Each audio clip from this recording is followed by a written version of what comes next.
بلوچستان کے شہر خالق آباد منگوچر سے گدروشیا پوائنٹ کے نمائندہ علی احمد بلوچ کی رپورٹ کے مطابق سابق ڈپٹی کمشنر کلات اور چیف منسٹر انویسٹیگیشن ٹیم کا ممبر محمد ہاشم غلزئی نے کلات میں بے نظیر پارک کا دورہ کیا۔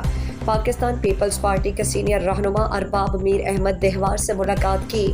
اس موقع پر S P Kalat Dostain Dashti, assistant commissioner Jahanzeb Baloch, S P R T C Sikandar خجق بھی ان کے ہمراہ تھے۔ اس موقع پر ارباب میر احمد دہوار نے کلات کے مشہور سوغات جیری توت، خوبانی اور تربوزے سے مہمانوں کی خاطر تواضع کی۔ اس موقع پر سابق ڈپٹی کمشنر محمد ہاشم غلزئی نے کہا کہ کلات بلوچستان کا تخت رہا ہے، کلات کے لوگ بہت مہمان نواز ہیں۔ میں نے مختلف اضلاع میں ڈپٹی کمشنر کے فرائض سر انجام دیے، لیکن مجھے سب سے زیادہ کلات پسند آیا۔ اس موقع پر سردار عبدالکریم نیچاری، ڈاکٹر مہر اللہ رند، پروفیسر محمد صدیق نیچاری، پیپلز پارٹی کے سینئر رہنما صارق خلجی، علی احمد بلوچ، ضیاء الرحمان مینگل، امجد سلامی، یاسر ظاہری، شکیل احمد دہوار اور دیگر موجود تھے۔